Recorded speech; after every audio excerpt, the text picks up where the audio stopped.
Hi and welcome to SF Live. I'm your host, Christina Marie Flores.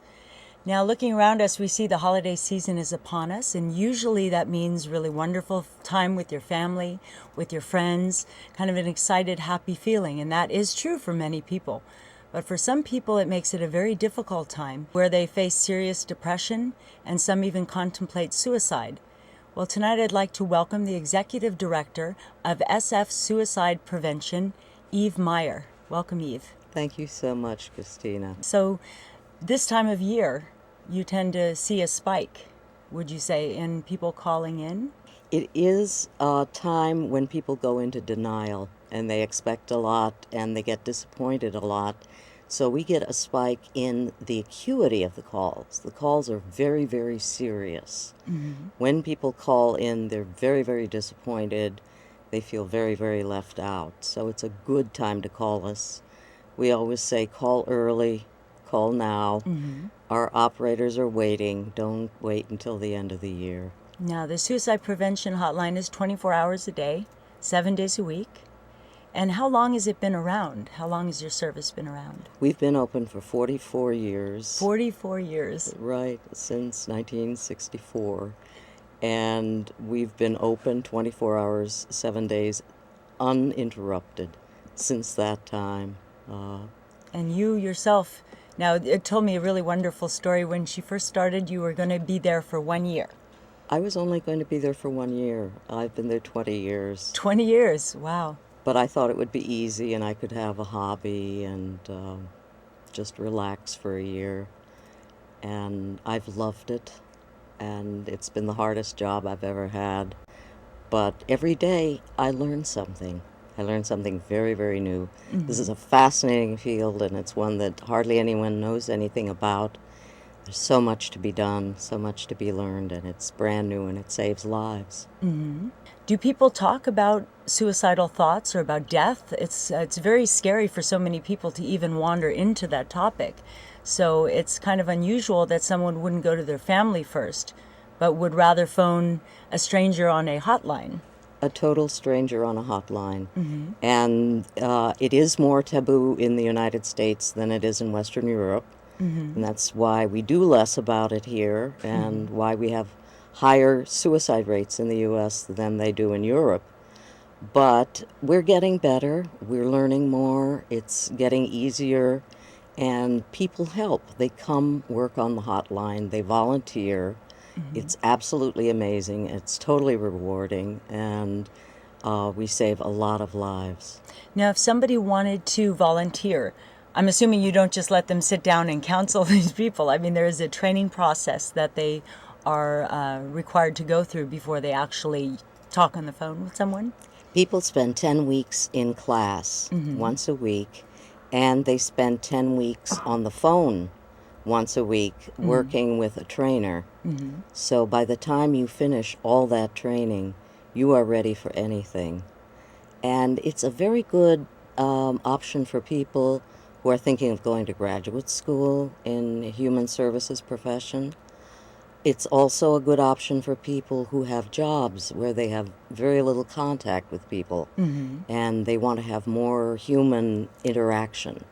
When one of the things on your website that it says that when somebody tells you that they're contemplating suicide, that most people, oh, no, you wouldn't do that, or no, it's kind of like blocking them and stopping them rather than letting them go on and ask them, how, why, when, do you have a plan? These are all scary things for us to ask, but that will allow them to let it out and speak with you. The very first thing we train people to do is to find out if someone is safe. You want somebody to be safe, so you want to find out how, where that thing is, how can you get it away from them, when is that going to happen, how can you get them to help.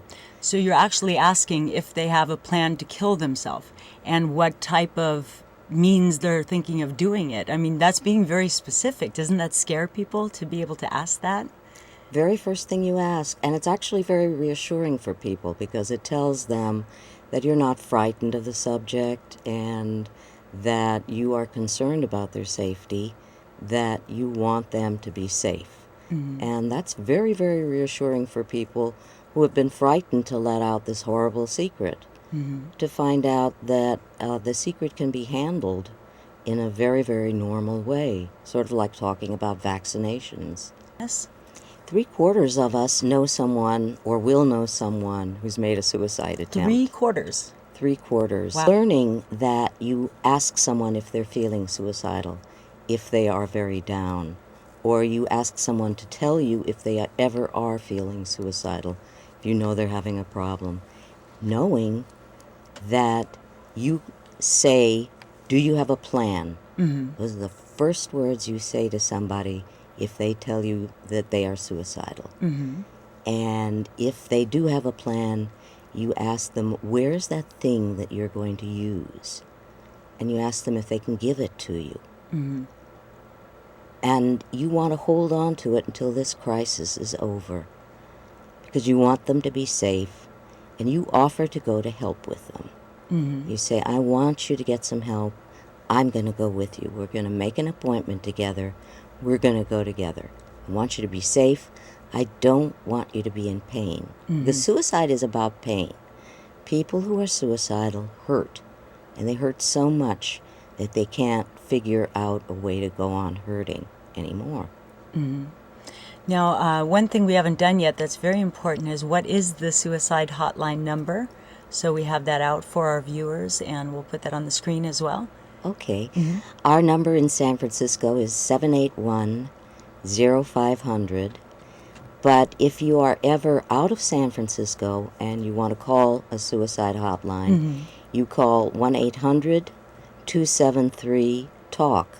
Or you can even call 1-800-SUICIDE. That will connect you with a suicide hotline that is close to wherever you are.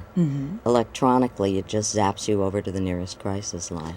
That's very handy. That's a wonderful service to have for people. I went through a few of the website's warning signs that show, and I'm going to read a few of them, and if you can elaborate on that. Suicidal statements, which should not be taken lightly, I'm assuming. Giving away favorite things. If people start giving away things that they're very attached to. Arranging care of pets. Making out wills. A recent loss. Change of personality. That must be a big one for friends to see when their friends change personality and have a different outlook on life. Loss of appetites, insomnia. Some of these can be other symptoms of other things as well, but when all combined in the same time, is that what you're saying with these? There are 3 major kinds of people who are suicidal. The first person will say, I'm thinking of killing myself, and that makes it real clear. Yeah. The second person hints about it because they don't want to come out and say it. They know it's a big decision. They want to leave the decision up to the universe. So they'll see if people can pick up the hint. What would a cloaked kind of hint be that we might not catch? I don't want to go on living. I'm better off dead. People won't miss me when I'm gone. Giving away things. Talking about a funeral, what I would like played at my funeral. 1 out of 5 suicides afterwards, people say, so that's what they meant. Oh, God, yeah. Yeah. And how horrible to live with the guilt of not doing something. You know, if it's somebody that you knew and didn't really believe when they said something like that.